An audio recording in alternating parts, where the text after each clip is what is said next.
नितिन गडकरी के खिलाफ दिल्ली से बड़ी साजिश हो रही है।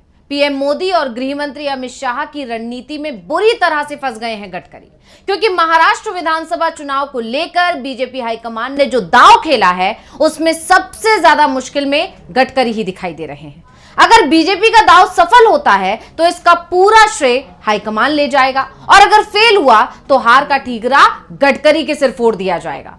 कैसे मोदी शाह की रणनीति में उलझ गए हैं गडकरी, इसी को लेकर हम करेंगे अपनी स्पेशल रिपोर्ट में चर्चा। नमस्कार। नितिन गडकरी ऐसे नेता हैं जो अपनी बात खुलकर बोलते हैं, और इसी के चलते गडकरी के दोस्त विरोधी दल में ज्यादा हैं तो दुश्मन उनकी खुद की पार्टी में ज्यादा हैं।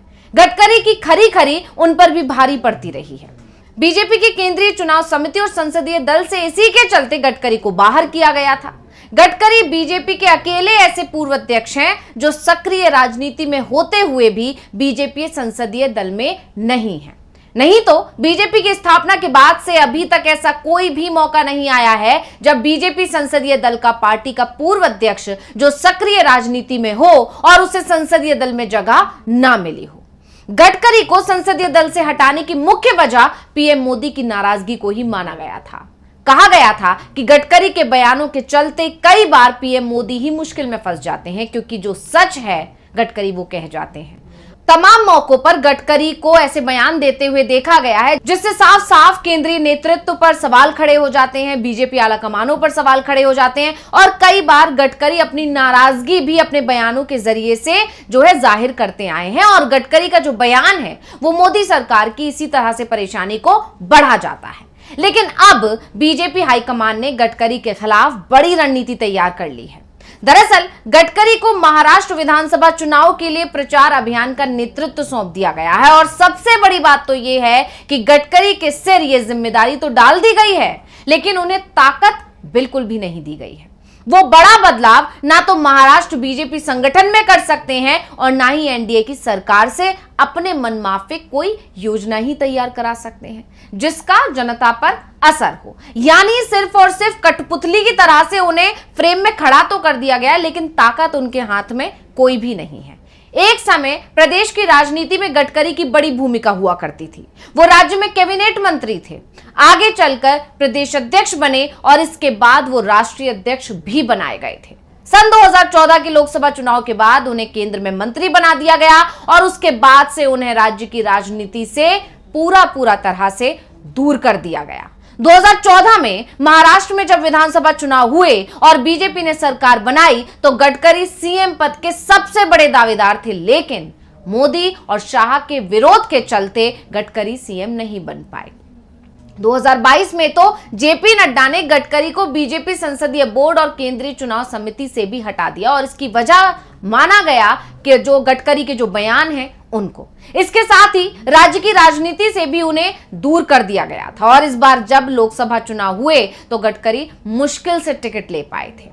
बीजेपी उम्मीदवारों की पहली सूची में तो गडकरी का नाम ही नहीं था, और तब यह दावा किया जा रहा था कि ऐसा ना हो कि जिस तरह से गडकरी मुखर रहे हैं, हमेशा से सरकार के खिलाफ खुलकर अपनी बात कहते आए हैं, मुद्दा चाहे कुछ भी हो, यहां तक कि कई मौकों पर तो उन्होंने राहुल गांधी की तारीफ तक कर दी थी। तो इन सब मुद्दों के चलते ऐसा तो नहीं कि गडकरी को इस बार टिकट ही ना दिया जाए, उनका टिकट कट जाए। लेकिन जब आगे सूचियां आई तो गडकरी का नाम आया, जबकि बीजेपी के सभी बड़े नेताओं के नाम पहली ही सूची में आ गए थे। लोकसभा चुनाव में भी ये कहा गया, यहां तक कि लोकसभा चुनाव में तो ये भी कहा गया कि शाह और फडणवीस की जो जोड़ी है वो नागपुर सीट से गडकरी को हराने की पूरी कोशिश कर रही है।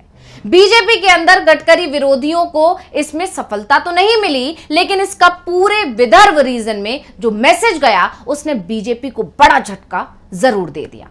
विदर्भ की 10 में से 9 सीटें बीजेपी हार गई।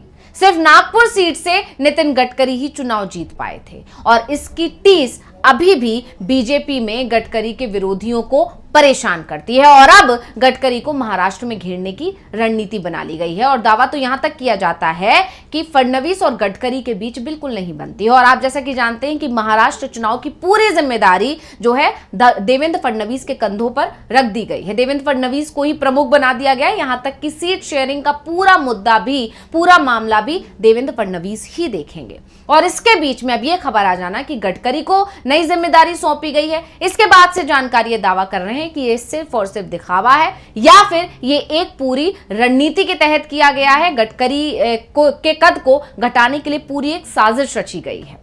दरअसल गडकरी को बीजेपी ने प्रचार अभियान का नेतृत्व तो सौंप दिया है, लेकिन उन्हें ताकत बिल्कुल भी नहीं दी गई है। एनडीए के अंदर सीट बंटवारे को लेकर सहयोगी दलों के साथ जो भी बैठकें हो रही हैं, उनसे गडकरी को दूर ही रखा गया है। हाल ही में अमित शाह ने मुंबई में सहयोगियों के साथ एक बैठक की थी, जिसमें चुनाव को लेकर रणनीति तैयार हुई थी, लेकिन इसमें भी गडकरी को नहीं बुलाया गया।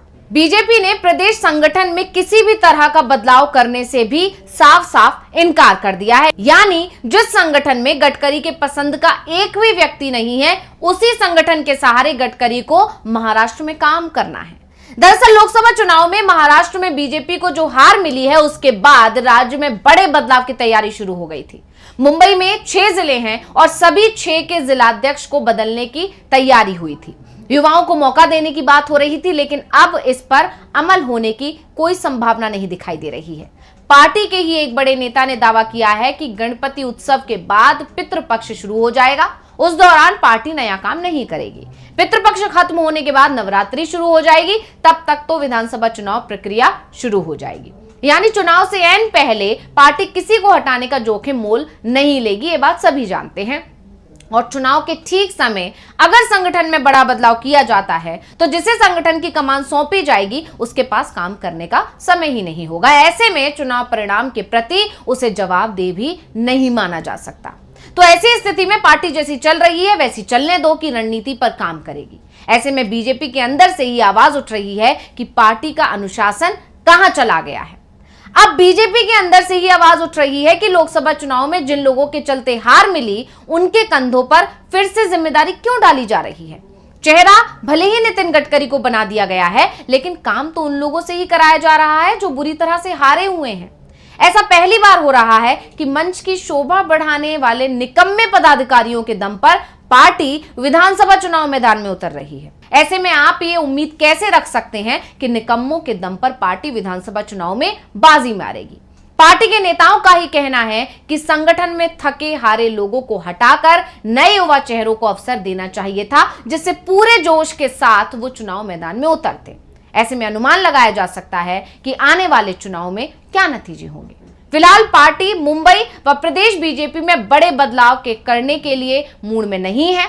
इससे युवा व काम करने वाले सक्रिय कार्यकर्ता निराश हैं और अकेले गडकरी क्या कर पाएंगे, ये सभी को पता है। ऐसे में दावा किया जा रहा है कि अगर महाराष्ट्र में बीजेपी चुनाव हारती है, तो जिम्मेदारी गडकरी पर ही डाली जाएगी, और अगर चुनाव परिणाम बीजेपी के पक्ष में आ जाते हैं, जिसकी उम्मीद बेहद कम दिखाई दे रही है, क्योंकि सर्वे रिपोर्ट्स में भी यही दावा किया गया है कि बीजेपी की स्थिति बेहद खराब है और लोकसभा चुनाव के जो नतीजे आए उससे भी साफ हो गया है। फिर भी अगर बीजेपी चुनाव जीत जाती है, तो फिर बीजेपी हाईकमान इसका पूरा क्रेडिट अपने खाते में ले लेगा। जीत के पीछे मोदी मैजिक को बता दिया जाएगा।